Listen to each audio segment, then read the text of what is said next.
KidNuz fans, tired of advertisements? We get it, but we also have to keep the lights on. There's a way around them, though. Parents can join Starglow Plus on Apple Podcasts or at starglowmedia.com/subscribe to ditch the commercials and unlock access to future bonus episodes and other exclusive content from the Starglow Media Network. That's Starglow Plus on Apple Podcasts or at starglowmedia.com/subscribe. Now, on to the news. Good morning and welcome to KidNuz. I'm Tori. Today is Tuesday, March 26, 2024. And we begin with an invention win-win from some enterprising teens in Canada. The 5 girls from Oakville, Ontario were having a hard time finding safe glasses to watch the eclipse next month in their town. And when they realized that the eclipse is traveling along the same path as the endangered monarch butterfly's spring migration, they came up with a plan. The 17-year-olds are selling special sunglasses, 5 pairs for $25, with proceeds going to the Monarch Butterfly Eclipse Project. Taylor Denton tells CBC it's a lot of work. So far, they've sold almost 500,000 glasses and are spending all their free time packing orders after school. After the eclipse on April 8th, all the profits collected from the sale of the glasses will go toward creating more natural habitats for the monarchs, which are the only species of butterfly that migrates every year. The U.S. government is once again considering taking a bite out of Apple. The Department of Justice and 15 states, plus the District of Columbia, are suing the tech giant for abusing its power to edge out rivals and ensure customers keep using its products. One example cited by the government is the social stigma of texts that appear in green bubbles for messages going to non-Apple users, as opposed to the blue color when texting between iPhones. Apple, which is one of the most valuable companies in the world, argues that the restrictions around its software and hardware are to protect people's privacy and security.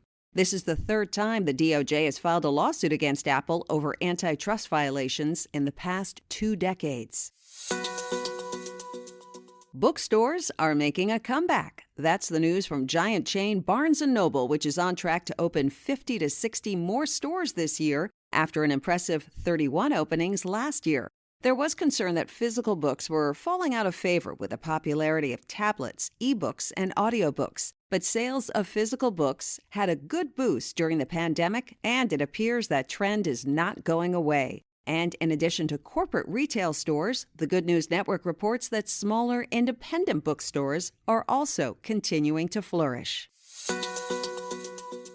A pretty big blast from the past is revealing what life was like nearly 3,000 years ago. The details are in a new 2-volume report just published by the University of Cambridge. It outlines the findings from a British village in the Bronze Age that caught fire and sunk into a riverbed. This allowed the structures to be so well preserved that scientists spent nearly 2 decades studying the remains, which were first discovered by an archaeologist in 1999. It's believed all the village residents escaped the fire, but they must have left quickly because unfinished meals were left behind, along with many valuable items like yarn, cloth, beads, and knotted nets. One expert told the publication New Scientist that it's the closest we'll ever get to walking through the doorway of a house 3,000 years ago and seeing what life was like inside.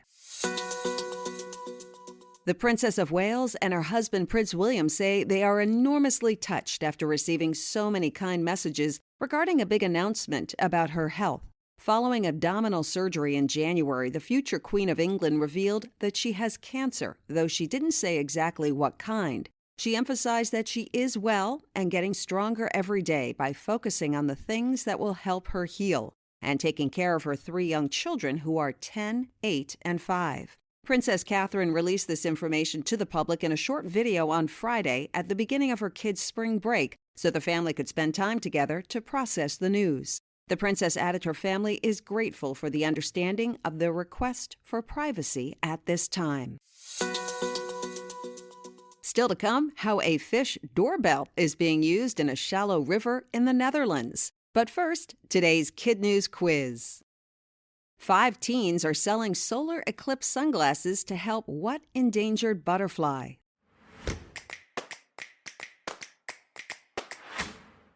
The monarch. Which tech giant is getting sued by the Department of Justice? Apple. What kind of store is making a comeback?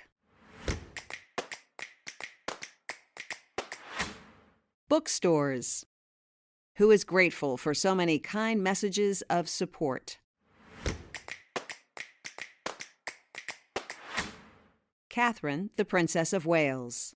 In our KidNuz Kicker, every spring many fish species migrate along a branch of the Rhine River in the Netherlands, but their journey is often blocked by a manually operated lock that was put in place to maintain the canal's water levels. It rarely opened in the spring months until a Dutch ecologist came up with a clever solution. He set up an underwater webcam at the lock and asked members of the public to ring a digital doorbell when they saw a fish nearby. Then he got the lock manager to agree to open the lock when that alert came through. When it first started in 2021, 100,000 people from across the world rang the fish doorbell, and since then, it's gotten even more popular. The 2024 season is already off to a great start, and even though the bell could be replaced with an automatic sensor, the lock manager tells Dogo News he thinks it's beautiful when the public comes together to do something good. Before we go, a big shout out to our terrific KidNuz teachers, Mrs. Gaspar and Mrs. Armstrong and their pandas at Benchley in San Diego, California. Mrs. Griffin and her rams at Risen Savior Lutheran in Milwaukee, Wisconsin. And Mrs. Annie King and her wild wildcats at Holton in Holton, Kansas.